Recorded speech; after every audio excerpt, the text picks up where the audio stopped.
Magnus Carlsen napahataw na sa solid at malakas na player ng India na si Erigaisi. World Champion Gukesh napalaban ng Armageddon kay Fabi. At Hikaru Nakamura nasubukan si Wei Yi sa Armageddon. At yan po ang ating gigisahin. 3 games po. Samahan niyo po ako. Unahin muna natin sa bakbakan nila World Champion Gukesh and Caruana dito sa kanilang Armageddon fight. At bago tayo magsimula, ang lagi natin ginagawa mga kamatsas, daily puzzle muna tayo hatid sa atin ng bagong Internet Chess Club. It's why to play. Ito po yon. Congratulations sa mga nakakita ng simpleng tira pero brilliant sacrifice. May Bishop E7 double, kuha ang tore, and wines.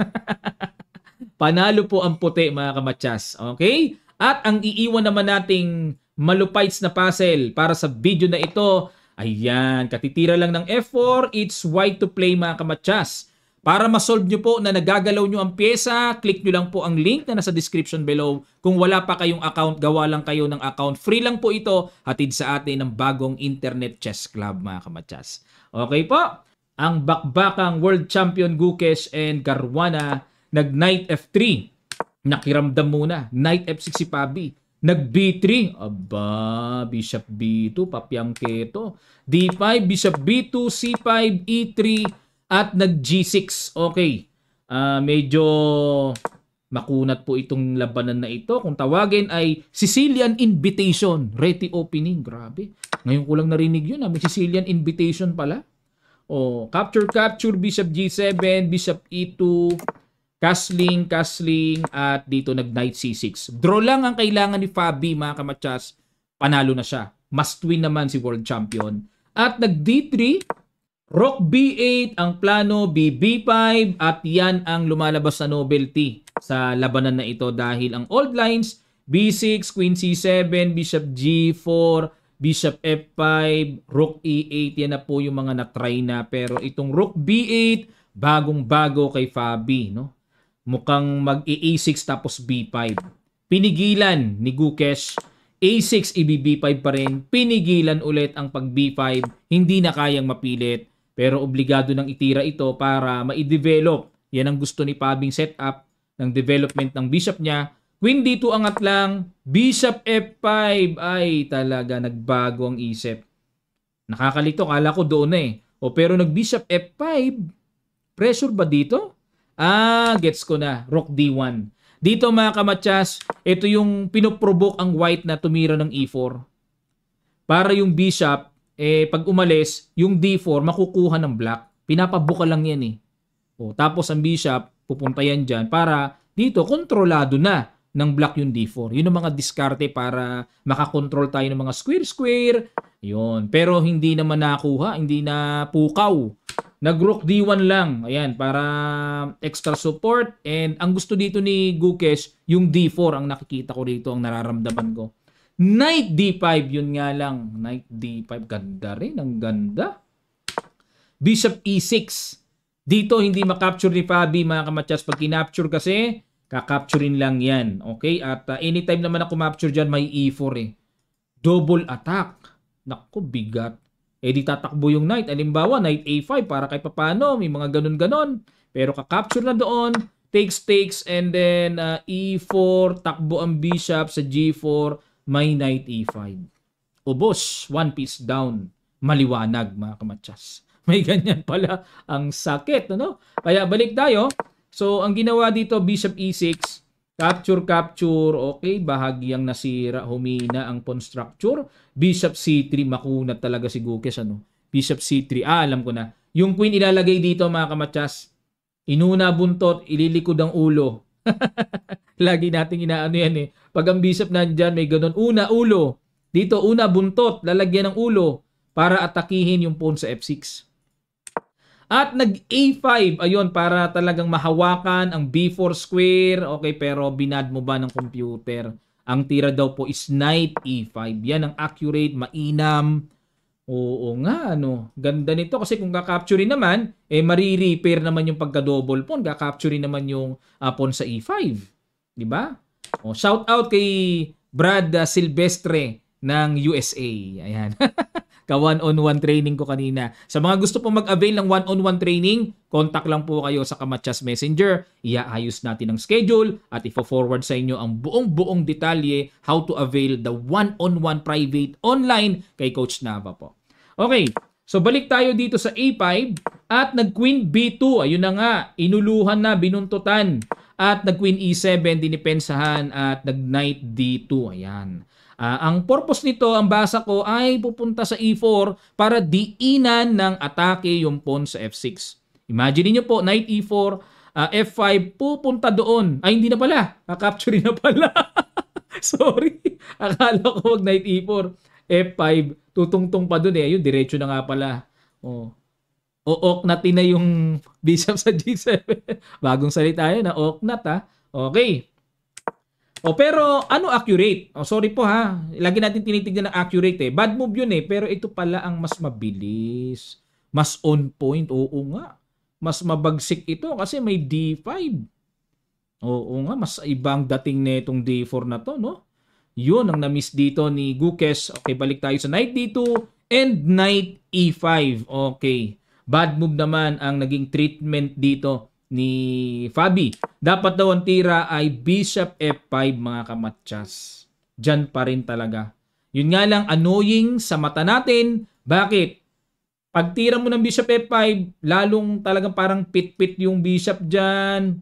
Pero ang idea kasi ng Bishop F5, mape-prevent naman yung Knight E4 na talon. Kakapturin yan eh. Di ba? Ayun. Knight E5, balik tayo, nag D4. Okay, binanata na sa gitna. At C takes D4, E takes D4, Knight D7, Rook E1. Oh, yeah. Makunat masyado si Gukes, ano? Forma. Ang daming maporma sa style niya eh. D5 na alis ang bishop. So dito po medyo parang in-underestimate ni Fabi na, okay, saan mo dadalhin yung bishop to attack my queen? Oh, kaya dito dinala ni Gukes. Pero actually parang nakaka-attract din to, no? Parang sarap capturein ito. Iiwas yung queen tapos iwas na lang. Ayun, parang nakapingas lang ng pawn doon. Kung sa usapang material, yan ang magandang diskarte. Pero tandaan nyo po, position muna. Quality muna ng position bago ang mga material. So Bishop D3, umilag. Ay grabe, tingnan nyo naman yan. Hindi nga nakakuha ng pawn. Triple pawns naman ang binigay kay Fabi. Pagkahina-hina ng F5 at H5, yan ngayon ang pupuntahan ngayon dyan. O, yan na. Queen C2. Queen F4 para mapilit ni Fabi na wag basta-basta ibigay ng ganun-ganun lang. Rook E3, threatening Rook F3, atakihin ng Queen Tagos ang atake sa F5. Knight E5, kinapture-capture, Rook F3. Tingnan nyo po kung gaano ka... Okay, yun, medyo baka makalimutan, baka malingat. Nag-Rook D1, sakto talaga mga tiers dito ni sakto E4, Rook takes, ubos. Laglagan ng pawns. Rook E8 and the Knight F1, atake sa Torre, sa Queen, and Queen C5. Grabe. Wala na, kitang-kita, gaano ka-solid, oh. Bagsak ang pawn H5, ang pangit ang posisyon ni Fabi. Walang buhay kay Gukes yung posisyon ni Fabi, Queen E2 dinipensahan, Rook C8. Pero iniisip dito ni nasa isip dito ni Fabi, kay Magnus bumigay ito eh. Baka bumigay din to. Yan Kaya hindi pa nire-resign eh kahit na alanganin na. Tingnan niyo naman ang evaluation bar. Konti na lang ang espasyo ng itim. Wala na. Anong insekto kakasya diyan? Napaka-konti na lang sa itim D7 at nag-Rook E6. Pinatungan ng pinatungan, tibay na tibay, at Bishop E5, ayan, yun yung mga last bite, na baka sakaling makaswindle pa, pero wala. Ako po obserba, positionally dead ang position dito ni Fabi. Wala, pinaparami na lang yung tira eh. Pero ayan, para may ganun, kahit pa paano, C5, F4, and nag-H5, at dito nag-Queen F7, Knight G4, Bishop C7, at capture, parang ang sarap i-double pero may Torre, Rook D6, nako, dodoboli na talaga, and the King F8, palag pa rin si Fabi. Queen B2, grabe ang sasakit ng mga tiro. Bishop C7, capture na, and the Queen H8 checking E7, buhay pa. Kumbaga sa manok nangingisay-ngisay pa. At baka makachamba ng sipa pa, laylay na yung leeg Queen F7 at nag Queen G5 check. Takbo hangga't may lupa. King F8, Knight E5. Naku po, wala na. Hingal kalabaw ang inabot, pag kinapture ito, hindi pala pwede. Bitin ng Torre doon. Bugbugacious dito nangyari kay Fabi. Queen B3. Ayan, dito mga kamatya. Sige, may papapasil ako sa inyo. Napakagandang tira. Tumbok na tumbok ang ginawa ni World Champion. Sa ilang sandali lang, tutuloy kaagad natin. Start.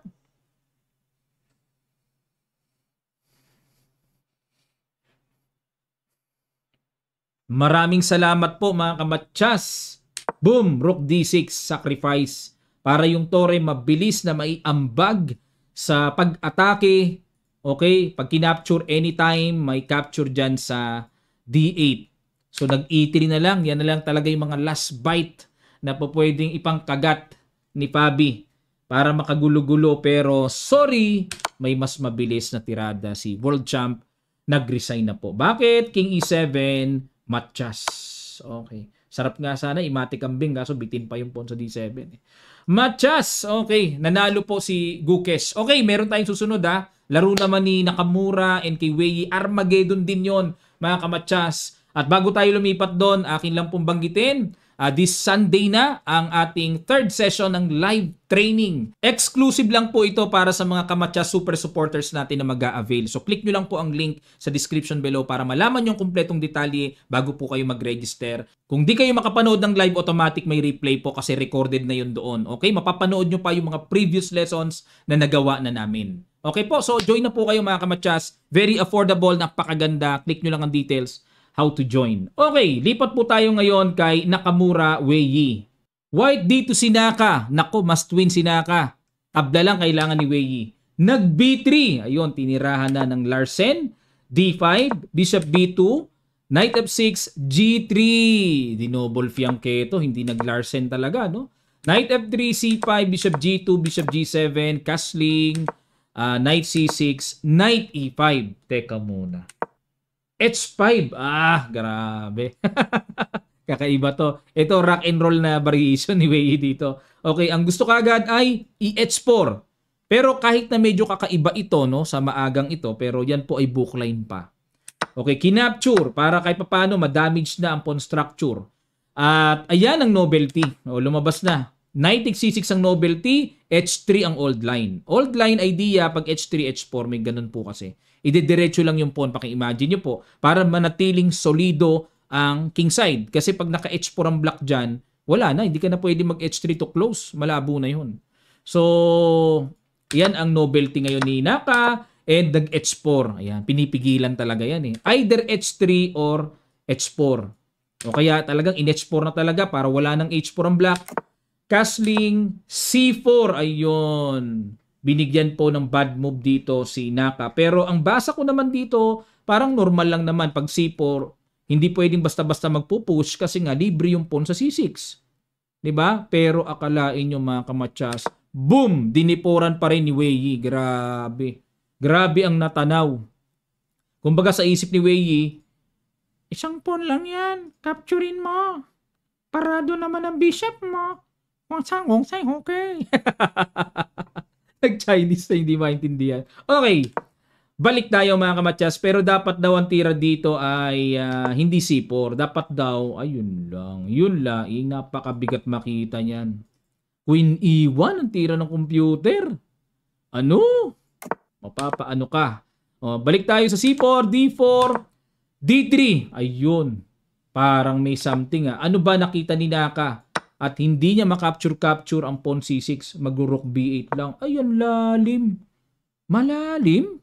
Parang walang ibig sabihin Ganon. Dito, ganon. Ay, grabe. Malalim pala talaga tong laman nito, mga kamatyas. Hindi mapaalis yung knight kasi anytime may talon sa D3. Kung magda-knight dito naman, magku-queen C7. Ay, grabe, malayo, malalim.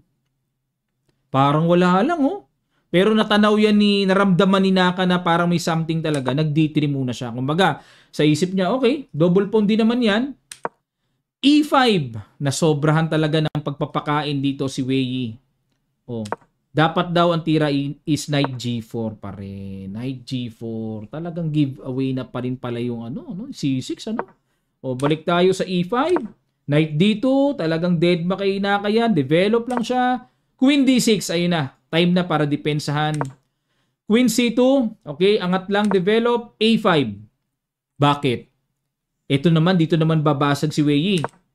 Rook E1, ayun, para dito naman po gagawa ng forma ng basag si Naka sa E-file. Bishop F5, kumbaga sa isip ni Wei Yi, subukan mo lang. Subukan mo lang. Kasi pag nag-E3, parang may nagbabadya dito ng atake sa D3. Oh. Bishop to A3. Threat sa pressure sa C5. Okay, nag-Rook D8. Rook D1. Di na rin alam ni Naka gagawin nyo. Nagbago na isip. Talagang sa isip niya, wala, hindi pwede. Hindi pwede. O, lipat ngayon siya sa D1. Rook E8. Forma. Grabe. Pit dito si Naka pala. Capture. Bishop G4. And Bishop C1. Na-realize si Naka walang gamit ang Bishop. So, lipat uli siya dito. A4. Yan na nga po ang nakaamba. Mahilig to sa mga ganun, ano? H5. Hindi nakakuha sa H4. Ngayon, nakuha naman sa A5, A4 naman. Kinapture ni Naka sa inis. Pero yan po ay double pawn pa rin. Mahina pa rin po yan, eh. Rook A8. F3. Bishop to C8. F4. Ayun na. Basag na. Kinapture, capture, and the Queen D8. Okay, so dito po sa usapang basahan ng pawn structure, yan ang mga kahinaan. Ang daming kahinaan, no? Bagsakan ng mga pawn structure, ah. Ito lang naman na mahina dyan kay Wei Yi, eh. E3, okay, para mawala yung double pawn, maibangga sa D4, Bishop G4, sinundutan muna ng tempo, Rook D3, and the Queen A5, ayun na nga po, para puntahan yung pawn sa A4. Yan kasing pakain na yan, mababawi din. Pag nabawi, tubo pa, dahil may panibagong target ang black na gagawin. Yan ang drawback kasi pag kinakapture yung ganyang sacrifice, eh. In-E5 na, okay, para ma-block yung diagonal. Kinapture, bad decision. Dapat daw Bishop takes E5, tanggapin. O, halimbawa, capturein yan, Rook takes E5 lang daw. So, yan po ang makapagpapanatiling lamang pa rin sa evaluation bar ng black. Pero balik tayo, kinapture ang E3. Kinapture. Rook E6. Okay, depensa muna. Total, itong A4, pahinog muna yan. Anytime naman yan. Queen F2. So, wala nang pakialam si Naka. Sige na, kunin mo na yan.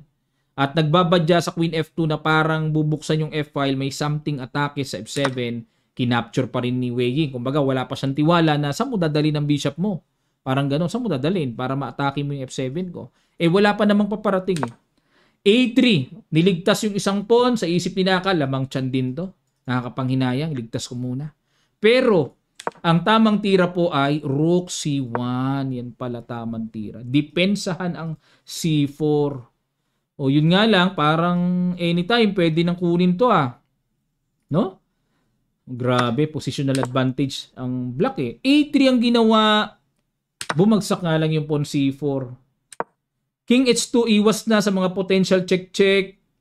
Rook A E8, pinilahan ang pawn sa E5. Bad move ang ginawa dito ni Wei Yi. Dapat daw po is Queen D4. Yan. Okay? Queen D4 lang. Pin lang sa Queen. Rook A E8. Rook E4. Good move. Paali sa Queen. Queen B5 atras. Rook C1, inatake ang pawn C5. Ayun, nakipagsabayan na. Rook takes C5, pero may Queen B6. Ayun, hindi pwedeng lubos-lubos na makipag-exchange dyan since nakapin po ang reyna. O kaya bumaba, Rook C2, Queen to Queen, kinapture. Naku po, tabla lang ang kailangan ni Wei Yi. Naku po. O, tabla lang kailangan, eh. O, kung pilipit dito, si Naka, paano niya i-convert ito? O yan. Must win situation. Ang hirap nito. Mahirap to. O check. Rook B6. Okay. Join pa yung isang tore. Ayun na. And then Rook C1. Bishop D5. O, dapat daw po i-C5. Ayun, gapang-gapang. Okay, gagapang na paunti-unti. Dalhin muna sa C4, parang gano'n, ano? So, hindi naman makakapture ng tore kasi may rook B1 anytime mamamatchas. So, nag-Bishop D5, Bishop F3, okay, Rook B2, grabe, nagkakamalian na. Dapat daw po tamang tira, capture, and tali sa second rank. Rook A1 and Rook G2. Ha? Rook G2? Bakit? Wala na mga atakihin dyan. Paano ko mag-push doon? King F8? Hala? A6? Saka palang gaganon. Pag gumanon, saka gaganon. Paabutin lang yung pawn doon. Sabay ganon. Okay. Ayun, may ganun pala. Papaabutin lang yung pawn doon para ma-overextend. Gets na, gets. Malalim. Pero nag-rook B2 kagad si Wei. King E1. Nalibre yan. Akala ko libre. May tore. Rook E2, King F1. Rook H2. King E1 para pag tsumik dyan may harang, no? At maiwasan yung mate. Check ulit King F1, Rook H2, King E1. Ayun. Rook E2, King F1. Rook E2. Yung naalala ko yung kante. What a done? What a done? Yung mga napapanood natin sa Facebook, ang bihirang kanta yun. Pati aso napapasayaw napapaganon Okay. So, tabla, ibig sabihin si Wei ang nanalo. Okay? At lipat tayo dito sa ating iniintay na bakbakan, World number 1 Magnus versus Erigaisi. White dito si Magnus. Long game pa lang nagkapisakan na sila ni Erigaisi. Nag C4, English opening. C5, English symmetrical variation. Ginamit ni Arjun. At gaya-gaya lang Kala ko mag-rook B8 din Knight F6. A3, ibang diskarte na naman ginawa ni Magnus. Lahat talaga, no? Yan ang isa sa sikreto niya, kaya hindi siya mahuli-huli. Lahat ng opening nagagamit niya. A3, mag-B4. Ano ito isang form ito ng English na ang concentrate, makaunang pressure, atake kagad sa queen side. Kumbaga, dinidelay ang developments ng king side. A5, ayan, nakulitan kagad si Erigaisi. BB4 ka pa, ha? D3, E6, Knight F3, castling, Bishop E3, atake sa pawn C5. Ayun! Novelty, castling ang old line. Bagong luto na ni Magnus ang Bishop E3. Queen E7, Knight A4, atake sa C5, D6 depensa, at nag-castling.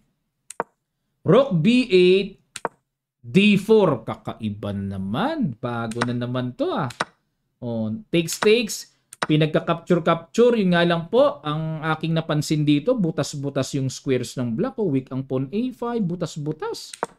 B5, pinuwersa na ni Arjun para kahit paano makaluwag-luwag ng development sa queen side. Kinapture, Knight C3, Rook B8, Queen A4. Ayan na po, nagsimula na si Magnus umatake. Bishop B7, hindi pinansin Hindi pinansin yung pawn.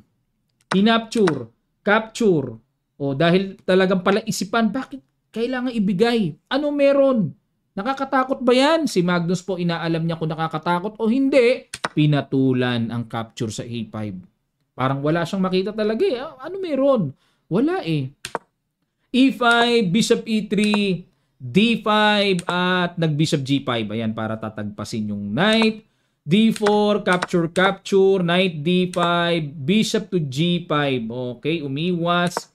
Knight B4, Bishop D2 pin. Kinapture nga lang. Talagang sinadya na ni Erigaisi ganito, no? So, bilangan tayo ng pawns, 1 pawn up si Magnus. Kaso, pa-endgame na naman ito, mga kamatsas. Ayun, okay.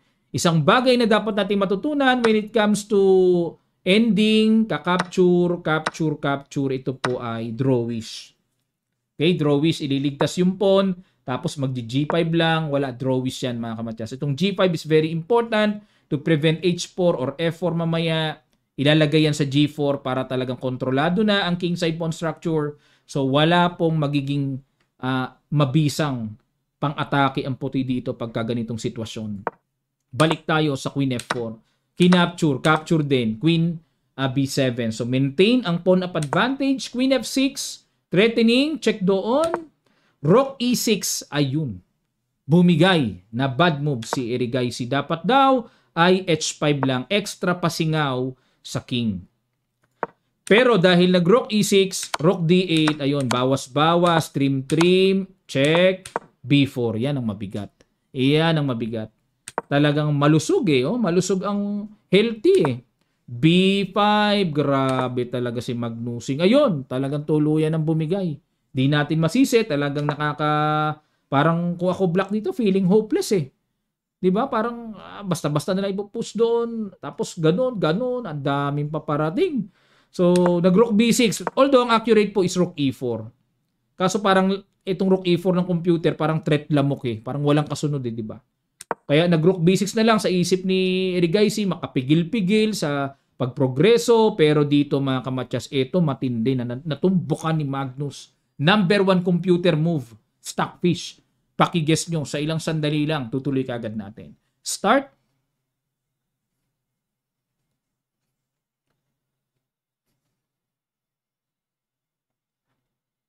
Maraming salamat mga kamatyas. Boom! Rook E1, may ganun na pala.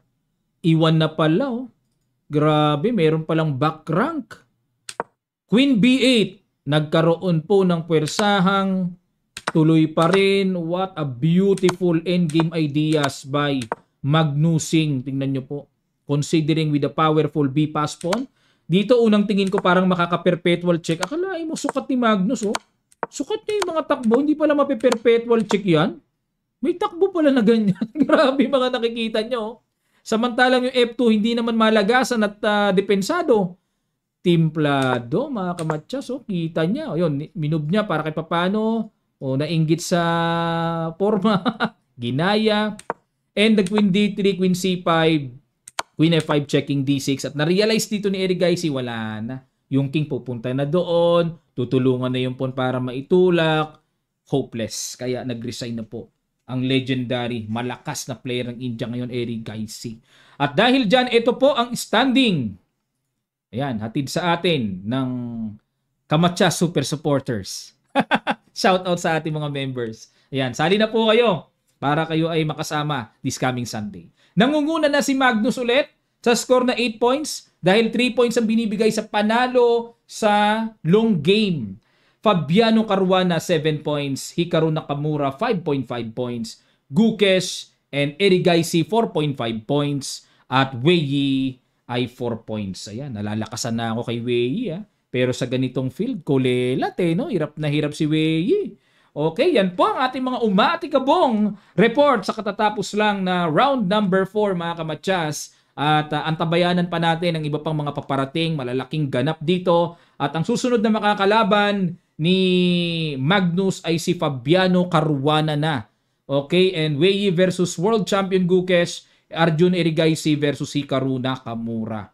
Okay po, maraming salamat mga kamatyas. Manatili po kayong sumubaybay sa ating channel. Sa mga di pa nakakapag-subscribe, just click the subscribe button. Damay nyo na rin ang notification bell para lahat ng ating mga uploads ay mahatiran kayo ng notification. Maraming salamat po mga kamatyas. Magkita-kita pa tayo sa mga susunod pang chess updates.